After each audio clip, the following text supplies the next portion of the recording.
ये कहानी है जंगल में रहने वाले एक ठग की दो बेटियों की, जो जंगल से गुजरने वाले मुसाफिरों को छल कपट से लूटकर उनका कत्ल कर देती। पर फिर एक दिन एक ऐसा मुसाफिर आया जिससे उन सब की जिंदगी बदल गई।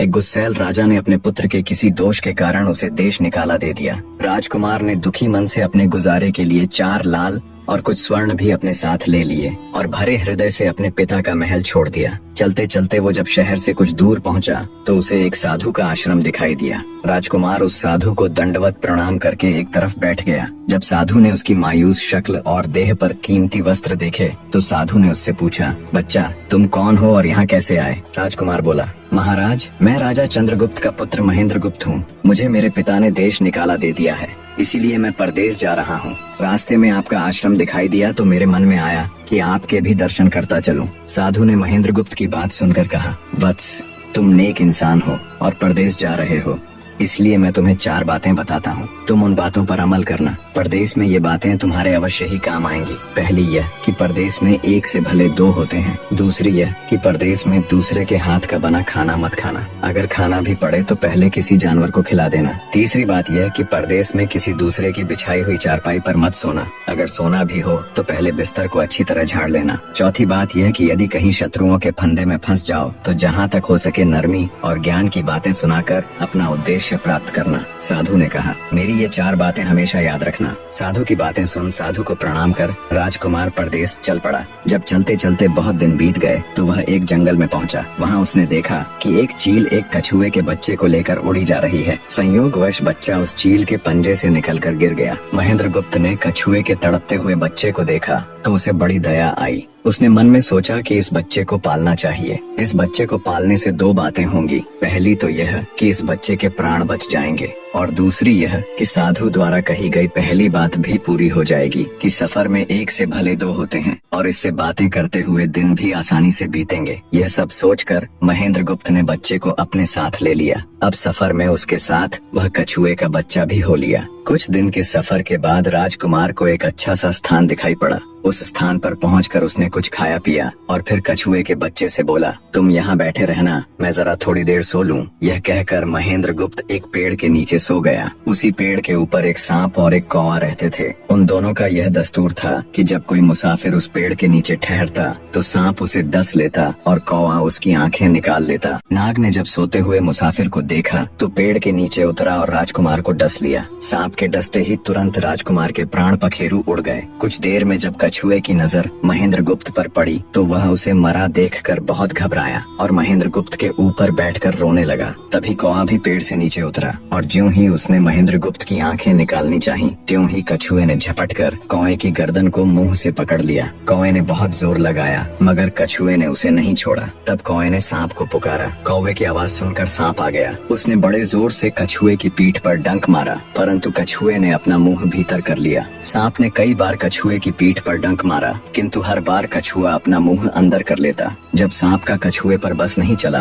तो उसने कछुए से प्रार्थना की कि तुम मेरे मित्र को छोड़ दो। यह सुनकर कछुआ बोला, नहीं, तूने मेरे मित्र को डसा है, अब मैं भी तेरे मित्र की जान लूंगा। तू मेरे मित्र को छोड़ दे तो मैं तेरे मित्र को जीवित कर दूंगा। यह कहकर सांप ने काटी हुई जगह पर मुंह रखकर महेंद्रगुप्त के शरीर से विष खींच लिया और बोला, अब तो मेरे मित्र को छोड़ दे। कछुए ने जब राजकुमार को देखा कि उसे थोड़ा होश आ रहा है और उसका जहर उतर रहा है तो उसने कौवे को छोड़ दिया। जब महेंद्रगुप्त को होश आया तब कछुए ने उसे सांप के डसने का सारा हाल सुनाया। कछुए की बात सुनकर तुरंत महेंद्रगुप्त के मन में साधु की बताई पहली बात खटकी। सोचा, साधु की एक बात तो काम आई कि 1 से भले 2 होते हैं। मन ही मन उसने साधु को धन्यवाद दिया और आगे बढ़ चला। चलते चलते कुछ दिनों के बाद जब वे समुद्र के किनारे जा पहुँचे तब कछुए के बच्चे ने कहा, मित्र मेरा देश आ गया है, यदि तुम कहो तो मैं अपने माता पिता से मिलाऊं। उनसे बिछड़े बहुत दिन हो गए हैं, वे बहुत दुखी होंगे। महेंद्रगुप्त ने उसे जाने की आज्ञा दे दी और स्वयं रात को वहीं समुद्र के किनारे उस जंगल में ठहर गया। जिस जंगल में राजकुमार ठहरा हुआ था उसी जंगल में वहाँ से कुछ दूर ही एक ठग का परिवार रहता था। ठग के 2 लड़कियाँ और 4 बेटे थे। उसकी बड़ी बेटी ज्योतिष विद्या जानती थी। जब भी कोई राहगीर, कोई यात्री उस जंगल से गुजरता और उसके पास कुछ कीमती होता तो ठग की बड़ी बेटी अपनी विद्या से जान लेती थी। आज फिर से उसे बहुत दिनों बाद बहुत से खजाने की महक आई। उसने अपने पिता से कहा, ऐसा प्रतीत होता है कि इस जंगल में एक पथिक आया हुआ है। उस पथिक के पास 4 लाल हैं। यदि तुम लोग उस पथिक को यहाँ ले आओ तो उससे लाल लेना मेरा काम है। यदि वे लाल हमको मिल जाएं तो हम जन्म भर के लिए निहाल हो जाएंगे, परंतु उस पथिक को मारना मत, उसे जीवित ही पकड़ लाओ। ठग अपने बेटों के साथ तुरंत उसकी तलाश में निकल पड़ा। वे थोड़ी ही दूर चले होंगे कि उन्होंने देखा एक आदमी एक पेड़ के नीचे सो रहा है। उसे देखकर उन्होंने सोचा कि यह वही पथिक हो सकता है जिसके पास लाल है। वे उसे पकड़कर ले गए और अपनी बड़ी बेटी के हवाले करके बोले, इससे लाल निकलवाना अब तेरा काम है। ठग की बड़ी बेटी ने पूरे आश्वासन के साथ कहा, तुम लोग चिंता मत करो, मैं इससे लाल निकलवा लूंगी।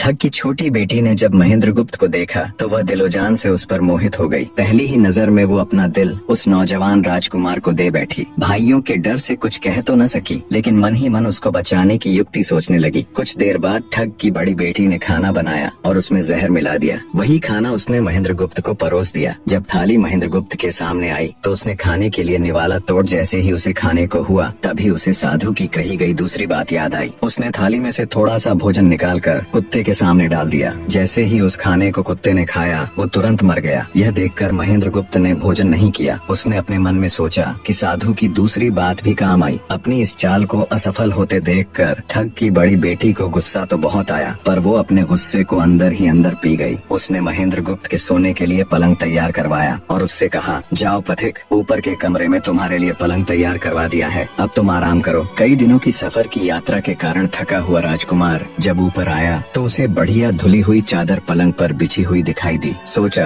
जो हुआ सो हुआ, कई दिनों के बाद चैन की नींद तो सोने को मिलेगी। वो जैसी ही पलंग पर बैठने को हुआ तो उसे साधु की तीसरी बात याद आई कि परदेश में हमेशा बिस्तर को झाड़कर सोना। जैसे ही उसने बिस्तर को झाड़ा तो उसके होश उड़ गए। वो बिस्तर एक कच्चे सूत से तैयार किया गया था जिसके नीचे आग का कुआं था। महेंद्रगुप्त ने देखा कुएं के अंदर बड़े बड़े आग के अंगार धधक रहे हैं। सोचा साधु की तीसरी बात भी काम आई। उसने एक बार फिर मन ही मन साधु का धन्यवाद किया और पास पड़ी एक टूटी हुई चारपाई पर लेट गया। थोड़ी देर पहले जो राजकुमार चैन की नींद लेने की सोच रहा था, अब नींद उसकी आंखों से कोसों दूर थी। अब तो उसे अपनी जान के लाले पड़े थे। सोचने लगा आज की रात बचना बहुत कठिन है। तभी ठग की छोटी बेटी मौका पाकर आई और कहने लगी, हे प्रिय, मैं तुम पर दिलोजान से न्यौछावर हूँ, परंतु आज की रात मेरे वश में कुछ नहीं है। आज की रात मेरी बड़ी बहन की बारी है। जिस तरह भी हो सके बस आज की रात मेरी बहन से अपने प्राण बचा लो, कल मेरी बारी है। हे स्वामी, मैं तुम्हारी दासी हूँ, मैं तुम्हें साफ बचा लूंगी। इतना कहकर ठग की छोटी बेटी चली गई। जब सब लोग खाना खा चुके तो ठग की बड़ी बेटी ऊपर बने कमरे में चली। सोचा अब तक तो पथिक जलकर राख बन चुका होगा, पर जैसे ही वो कमरे के अंदर आई और देखा कि पथिक तो बिल्कुल सही सलामत टूटी हुई चारपाई पर लेटा हुआ है तो उसके क्रोध की कोई सीमा न रही। तुरंत उसने कटार निकाली और क्रोध से बोली, हे पथिक, या तो अपने चारों लाल मुझे अभी के अभी दे दे, वरना मैं तुझको मार डालूंगी। उसी समय महेंद्रगुप्त को साधु की चौथी बात याद आई कि कहीं शत्रुओं के फंदे में फंस जाओ तो जहाँ तक हो सके नरमी और ज्ञान की बातें सुनाकर अपना उद्देश्य प्राप्त करना। उसने सोचा कि आज रात बचना मुश्किल है, पर साधु की चौथी बात भी आजमानी चाहिए। महेंद्रगुप्त ने यह सब सोचकर लड़की से कहा, मेरे पास लाल नहीं है, यदि तू मुझको मारेगी तो वैसे ही पछताएगी जैसे बंजारा अपने कुत्ते को मारकर पछताया था। लड़की गुस्से में बोली, कौन बंजारा और कौन सा कुत्ता, क्या बक रहे हो तुम? तब राजकुमार बोला, तुम नहीं जानती तो सुनो लड़की, एक बंजारा था जिसने एक कुत्ता पाल रखा था। वो कुत्ता बहुत समझदार था जिसे बंजारा अपनी औलाद से भी ज्यादा प्यार करता था। एक समय ऐसा आया कि एक कातक नाम की भयंकर बीमारी के चलते बंजारे का सारा परिवार उस बीमारी की भेंट चढ़ गया और बंजारे की करोड़ों की संपत्ति भी बिक गई। दुखी बंजारा अपने कुत्ते को लेकर आगरा में एक साहूकार के पास जाता है और साहूकार को 10,000 के बदले अपना कुत्ता गिरवी रखने को बोलता है। उस समय 10,000 एक बहुत बड़ी रकम होती थी। पहले तो बनिए ने बंजारे को मना कर दिया, पर फिर कुछ सोचकर उसने बंजारे को 10,000 रुपए दे दिए। कुछ ही समय बीता था कि एक रात सेठ के घर डाकू घुस गए। बंजारे का कुत्ता सब हरकत देख रहा था। सोचा भौंकूंगा तो परिवार के सब लोग उठ जाएंगे और ये डाकू उनका भी कत्ल कर देंगे। वो चुपचाप बस उनको देखता रहा। जब डाकू सेठ के घर चोरी किए हुए धन को लेकर चल पड़े तो कुत्ता चुपचाप उनके पीछे पीछे हो लिया। सेठ के पास इतना धन था कि डाकू उसे निकाल तो लाए, पर अब उनसे वो लेकर चला भी नहीं जा रहा था। दिन भी निकलने के करीब हो चला था। डाकुओं ने सोच विचार कर उस उस धन को एक तालाब के अंदर छिपा दिया। सोचा बाद में आराम से निकाल ले जाएंगे। कुत्ता डाकुओं की सब करामात देख चुपचाप वापस घर चला गया। सुबह हुई तो सेठ के घर कोहराम मच गया। पता चला कि चोर सारा धन निकाल ले गए। सेठ का रो रो कर बुरा हाल था। आसपास के लोग उसे दिलासा दे रहे थे। सेठ ने रोते रोते कहा, मैंने सुना था बंजारे का कुत्ता बहुत समझदार है, पर ये नमक हराम तो एक बार भौंका तक नहीं। तभी बंजारे का कुत्ता उस सेठ की धोती पकड़कर खींचने लगा। कुत्ते की हरकत देख पास खड़े एक समझदार व्यक्ति ने सेठ से कहा, सेठ जी, ये कुत्ता कुछ कहना चाहता है, हमें इसकी सुननी चाहिए। और सभी लोग कुत्ते के पीछे पीछे हो लिए। सबको लेकर कुत्ता उसी तालाब के पास पहुंच गया जहां रात को डाकुओं ने सारा धन छिपाया था, और तालाब में घुसकर अशर्फियों से भरी थैली अपने मुंह में दबाकर बाहर आया। तुरंत सेठ के नौकर उस तालाब में कूद गए और चोरी किया हुआ सारा धन बरामद कर लिया। सब देख सेठ आंखों में अश्रु लिए कुत्ते से कहता है, मुझे माफ कर देना, मैंने तुम्हें बहुत बुरा भला कहा। सेठ ने वही कागज मंगवाया और बंजारे के नाम चिट्ठी लिखी, भाई बंजारे, तेरे कुत्ते ने मेरे 10,000 पूरे कर दिए। मैं तेरे कुत्ते को तेरे पास भेज रहा हूँ। अगर तुझे और भी 10, 20, 50 हजार की जरूरत हो तो मेरे पास आकर ले जाना। इतने समझदार कुत्ते को मेरे पास छोड़ने के लिए तहे दिल से तुम्हारा धन्यवाद। बनिया चिट्ठी कुत्ते के गले में टांग उसे नम आँखों से विदाई देता है। कुत्ता घूमता घूमता जब 4-5 दिन बाद बंजारे के पास पहुँचता है तो कुत्ते को आता देख बंजारे के तन बदन में आग लग जाती है। कहता है, मैं तुझे बनिए के पास गिरवी रख कर आया था और तू वहाँ से भाग आया। तूने मेरी बेइज्जती करवा दी। गुस्से में अंधा हुआ बंजारा तुरंत पिस्तौल निकाल कुत्ते को गोली मार देता है और सिर पकड़कर वहीं बैठ जाता है। कुछ देर बाद जब उसकी नजर कुत्ते के गले में टंगी हुई पर्ची पर पड़ी तब बंजारा वो पर्ची निकाल उसे पढ़ता है। पर्ची पढ़ते ही बंजारा फट पड़ता है। वो दहाड़े मार मार खून के आंसू रोता है। पर अब भला क्या हो सकता था। बंजारे की कहानी सुना महेंद्र गुप्त ठग की बेटी से कहता है, एक और कहानी सुनो लड़की।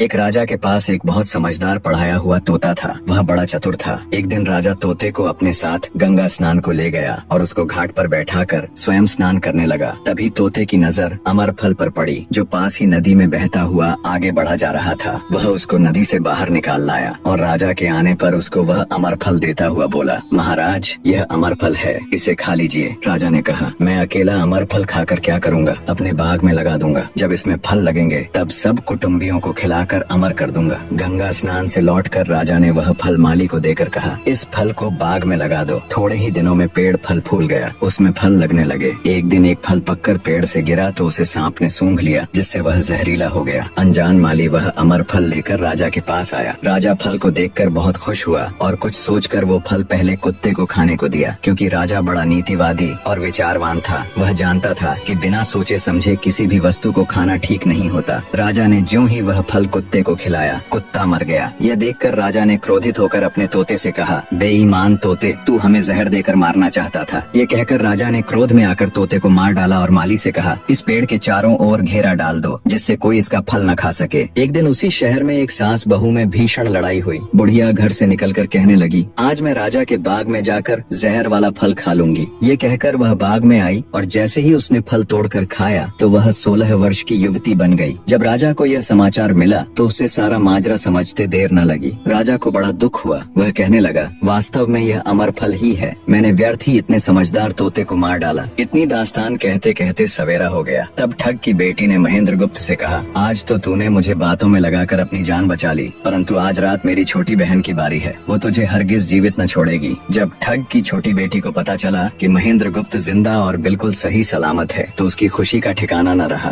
अपनी बहन को दिखाने के लिए ऊपरी मन से बोली, तुम निश्चित रहो बहन, मैं आज इससे लाल लिए बगैर छोड़ने वाली नहीं हूँ। दिन बीता और रात हुई। तब ठग की छोटी बेटी महेंद्र गुप्त के पास गई और बोली, भगवान का शुक्र है जो तुमने चालाकी से अपनी जान बचा ली। महेंद्र गुप्त बोला, तुम सब ऐसा क्यों करते हो? तब ठग की छोटी बेटी बोली, हमारी तो यही रीति है कि मेरे भाई और बाप मुसाफिरों को पकड़ कर लाते हैं और हम बहनें अपनी चालाकी से उनसे माल हथिया कर उन्हें मार डालती हैं। फिर वह बोली, पर तुम चिंता मत करो, अब मेरी बारी है और मैं तो दिलो जान से तुम्हारी दासी हूँ, तुम्हें जैसा समझ पड़े वैसा ही करो। यह सुनकर महेंद्र गुप्त बोला, प्रिय, तुम भी मुझे देखते ही पसंद आ गई थी। दिल करता है कि हर पल तुम्हारे पास ही रहूं। तुम अपनी बड़ी बहन की तरह नहीं हो, तुम एक नेक दिल औरत हो, तुमसे मेरा कुछ भी छिपा हुआ नहीं है। उसकी बात सुनकर ठग की बेटी ने कहा, तुम कहते हो कि मुझसे कुछ भी छिपा नहीं है, तो फिर वे लाल कहाँ हैं? महेंद्र गुप्त ने कहा, वो चारों लाल मेरी जांघ में हैं, अगर तुम निकालना चाहो तो निकाल लो। राजकुमार की बात सुन ठग की छोटी बेटी बोली, प्यारे वो लाल तुम्हें ही मुबारक हो। मैं तो तुम्हारी दासी हूँ, तुम्हारे दर्शनों की प्यासी हूँ। मुझे तुम्हारे सिवाय और कुछ नहीं चाहिए। ये सुन महेंद्र गुप्त बोला, जो कुछ तुमने कहा है वह तो सब ठीक है, लेकिन ये प्यार और प्रेम की बातें सब धरी रह जाएंगी जब हमारे शरीर में प्राण ही नहीं रहेंगे, क्योंकि जब तुम्हारे बाप और भाइयों को इसका पता लगेगा तो हम दोनों की खैर नहीं। तब ठग की बेटी बोली, तुम चिंता मत करो, मेरे पास इसका भी उपाय है। आज रात को सबके सोने के बाद हम यहाँ से भाग चलेंगे और कहीं बहुत दूर रहेंगे जहाँ कभी मेरे भाई और बाप पहुँच न सके। महेंद्र गुप्त बोला, पर ये सब होगा कैसे? बोली, यहाँ से निकलने का एक ही उपाय है। मेरे पिता के पास 2 ऊँटनियाँ हैं, उनमें से एक तो दिन भर में 60 कोस चलती है और दूसरी दिन भर में 100 कोस चलती है। तुम उनमें से बड़ी वाली को खोल लाना, तब तक मैं हम दोनों के लिए कुछ धन बांध कर रख लूंगी। जब आधी रात हुई तब महेंद्र गुप्त ऊँटनी को खोलने चला गया। महेंद्र गुप्त ऊँटनी ले तो आया, मगर जल्दबाजी के कारण वह बड़ी के स्थान पर छोटी को ले आया। ठग की बेटी बहुत सा माल लेकर ऊँटनी पर बैठ गई और दोनों चल दिए। ऊँटनी जब चलते चलते 60 कोस पहुंची तो जंगल में रुककर खड़ी हो गई। बीच जंगल में ऊँटनी को खड़ी देखकर महेंद्र गुप्त और ठग की बेटी के होश उड़ गए। ठग की बेटी बोली, अनर्थ हो गया, तुम रात के अंधेरे में बड़ी ऊँटनी की जगह छोटी को ले आए। मेरे पिता और भाई आते ही होंगे, वो हमें नहीं छोड़ेंगे। इधर जब सवेरा हुआ तो ठग ने देखा कि उसकी बेटी और मुसाफिर दोनों गायब हैं। उसने सोचा कि निसंदेह वह बदमाश मेरी बेटी को भगा ले गया है। तबेले में जाकर देखा तो पाया कि छोटी ऊँटनी गायब है और बड़ी वही है। सोचा ज्यादा दूर नहीं गए होंगे और ऊँटनी पर सवार होकर उसने उसे तेजी से दौड़ा दिया। थोड़ी ही देर में जंगल में उस स्थान पर जा पहुंचा जहां महेंद्र गुप्त और उसकी बेटी ठहरे थे। महेंद्र गुप्त ने जब उसको आते देखा तो बहुत घबराया और कहने लगा, देखो तुम्हारा पिता आ रहा है, अब उससे प्राण कैसे बचेंगे? लड़की ने कहा, घबराओ मत और जो मैं कहती हूँ उसे ध्यान से सुनो। जाओ, जाकर उस पेड़ पर चढ़ जाओ। जब मेरा बाप तुम्हें पकड़ने के लिए आएगा और पेड़ पर चढ़ेगा तो मैं चुपके से बड़े वाली ऊँटनी पर चढ़कर उसको तुम्हारी डाल के नीचे खड़ा कर दूंगी। तुम कूद कर उस पर बैठ जाना। इस प्रकार हम दोनों बचकर साफ निकल जाएंगे। यह सुनकर महेंद्र गुप्त तुरंत पेड़ पर चढ़ गया। तब तक ठग भी वहाँ आ पहुँचा। पिता को देख उसकी बेटी ने फंड करते हुए कहा, पिताजी ये दुष्ट मुझे धोखे से यहाँ भगा लाया, आप इसे छोड़ना नहीं। ये सुन गुस्से से तिल मिलाया ठग महेंद्र गुप्त को पेड़ पर चढ़ा देखकर ऊँटनी से उतरा और उसे पकड़ने के लिए पेड़ पर चढ़ने लगा। बाप के ऊँटनी से उतरते ही मौका देख ठग की बेटी ऊँटनी पर चढ़कर उसे महेंद्र गुप्त की डाल के नीचे पेड़ के पास ले आई। महेंद्र गुप्त तुरंत कूद कर उस पर बैठ गया। महेंद्र गुप्त के बैठते ही ठग की बेटी ने ऊँटनी को दौड़ा दिया। ठग हाथ देखता रह गया। ठग की बेटी और महेंद्र गुप्त कई दिनों का रास्ता तय कर एक शहर में पहुँचे और दोनों वहीं बस गए। वहाँ महेंद्र गुप्त ठग की बेटी के साथ आराम से दिन गुजारता रहा और जब उसके देश निकाले की अवधि पूरी हो गई तब वह उसको लेकर अपने राज्य चला गया और उसके साथ शादी कर हंसता खेलता जीवन व्यतीत किया।